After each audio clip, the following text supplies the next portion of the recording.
Hi, how you doing? My name is Dr. Mohammad Aalai, and I'm here with Pain Free Lives. And today we're going to discuss foot issues and some treatments and options, depending on what type of problem you have or what sports or activity you most enjoy. These types of things can vary.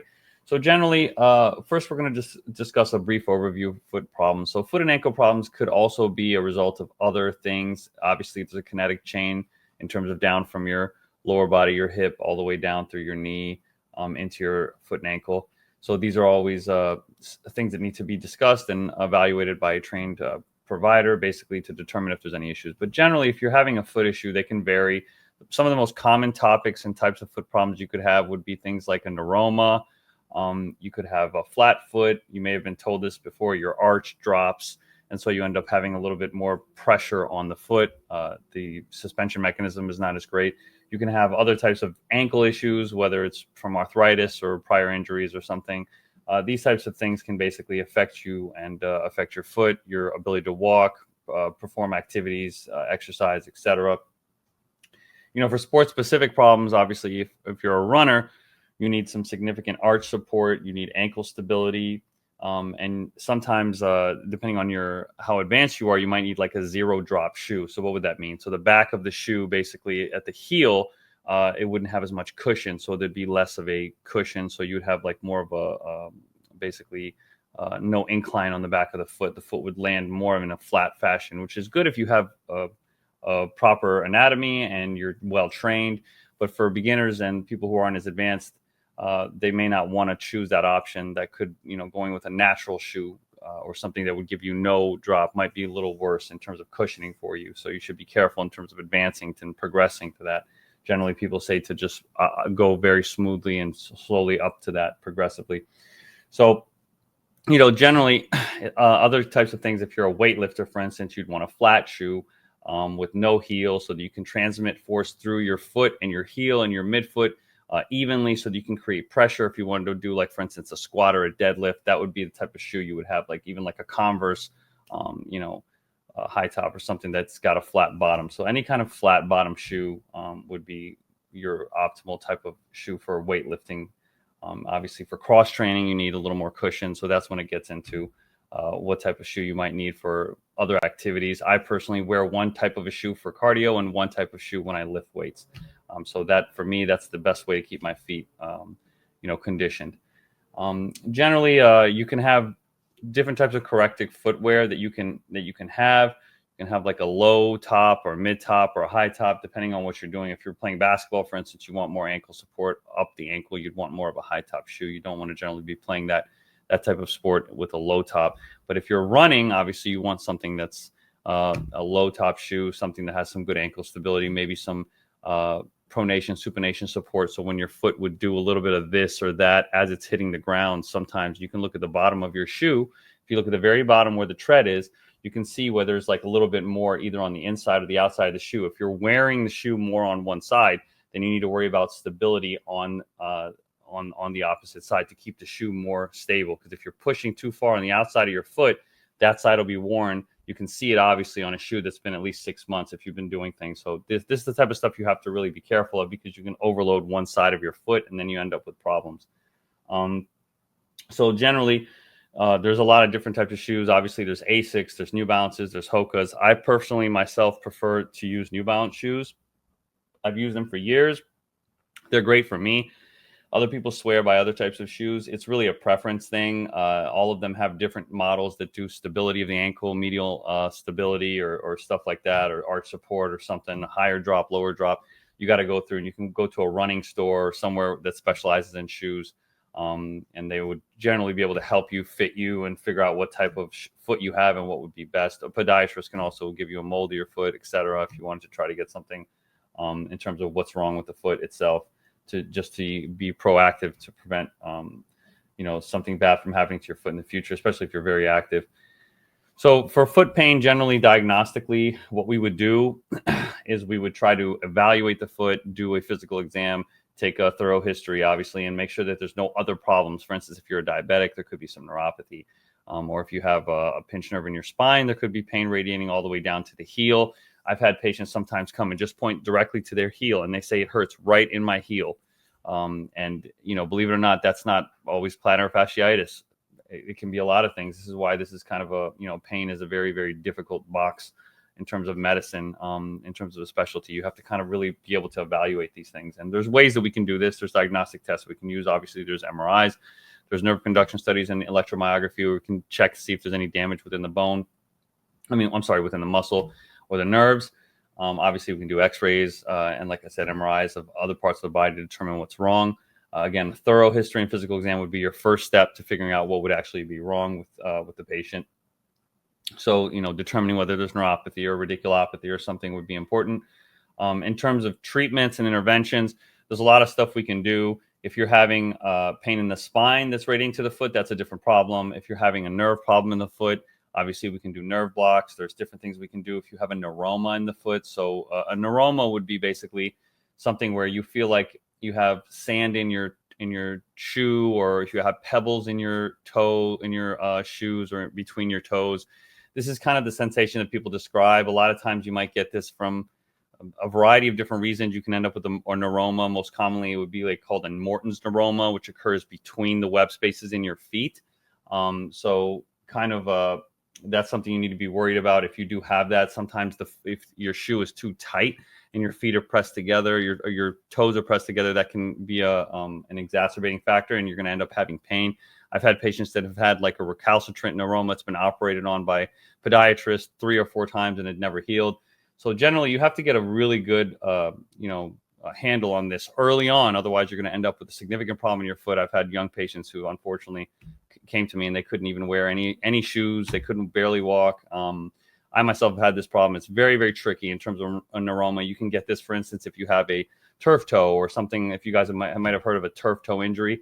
If you have turf toe, you can tear on the plantar plate right here. Like if these are your toes, right at the base of the foot, you can end up tearing a little ligament or something. Here's some tissues tear, and then you end up having a cyst and a little bit of neuropathy and pain there. These can be treated by a lot of stuff that's outside the scope of this, but we'll discuss this at another time. Again, this should all be evaluated by an experienced provider, because there are options for any of this, any of these types of problems. So generally, again, we could do treatments for the neuroma in terms of injecting that area with a steroid or something to calm down the pain.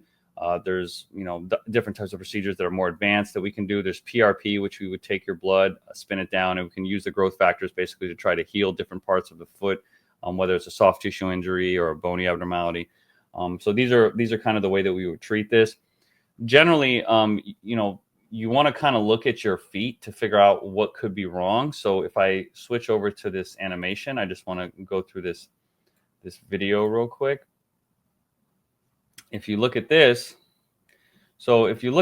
basically you can see that if you have an issue with your ankle, for instance, right here, this would be the medial part, the inside of your ankle versus the lateral part. If you do have an issue where you're having this protrude in, where it's coming in a little bit more, that would be called ankle valgus. Generally, it happens when you start to have deformities of the foot, or you're using improper footwear and your ankle would kind of poke in a little bit. That's going to cause your foot to kind of turn out. If this is your foot, it's going to turn in, and it's going to cause undue stress on different parts of the foot and ankle. So generally, this is a problem for patients in terms of the way that the ankle looks. So generally, if I would see a patient, I would look from behind. I would have them basically take their shoes off and just look at their feet with just socks or whatever, just the foot itself. And I can see whether they have a valgus at the ankle, or if there's another deformity, if they have what's called too many toes sign, if they have a flat foot with no arch. This is the type of stuff that we kind of evaluate when we're looking at someone's foot and ankle. We want to try to make sure that their arch here, as you can see, their arch is still intact. The muscles are all there. And obviously there's exercises and rehab strategies you can use besides just having adaptive equipment or inserts in your shoe.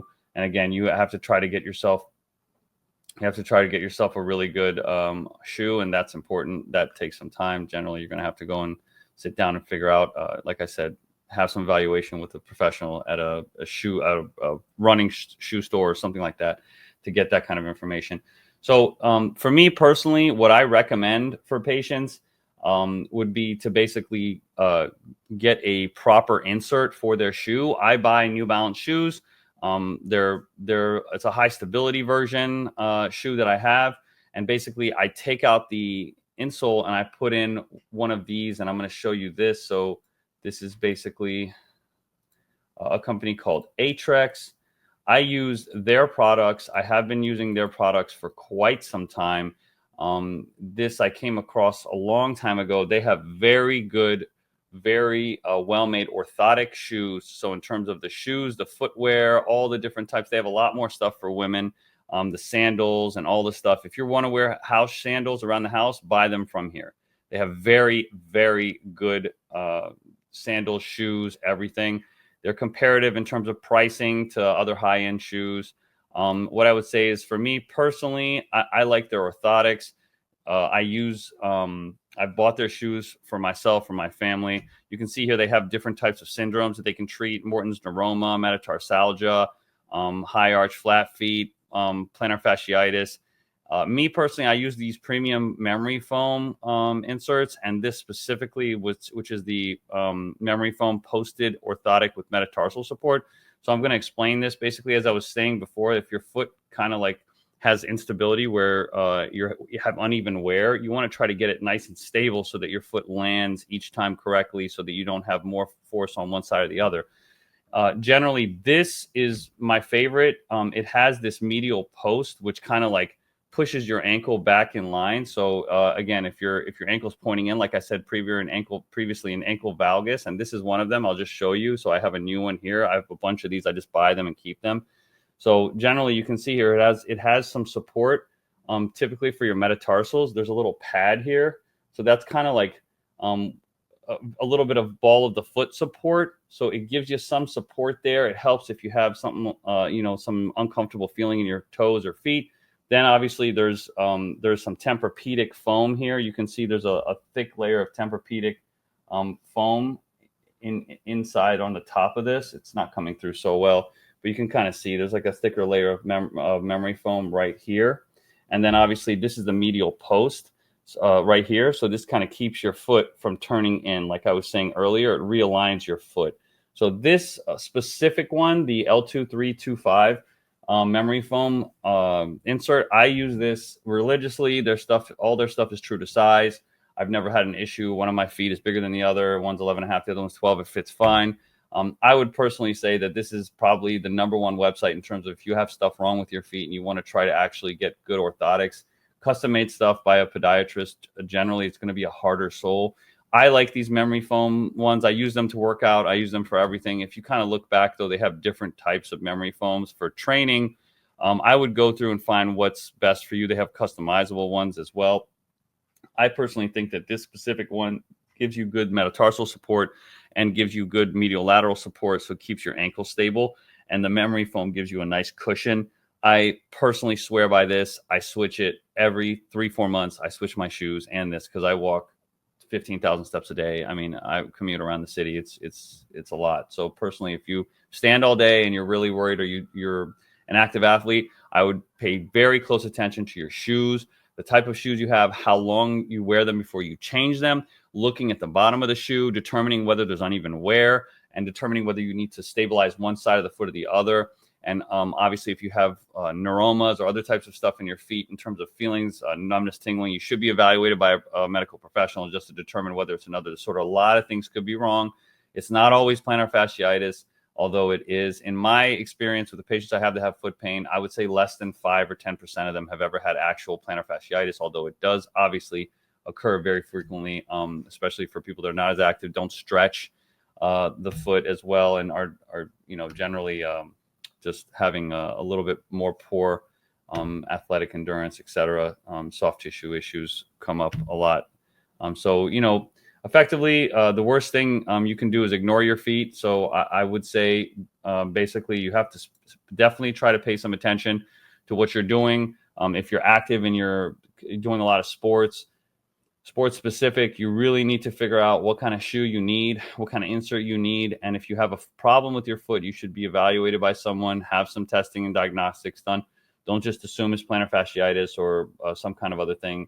If you're very active, you lift weights, or you're running, or you play basketball or something, you should really pay attention, because your feet are going to keep you up the rest of your life. So, you got to love them. I'd definitely suggest doing some massaging, theragunning of the foot. I do that myself. The soft tissue release, stretching is very important, especially if you're active, you're on your feet all day. You want to make sure that you don't have any issues, hopefully long term.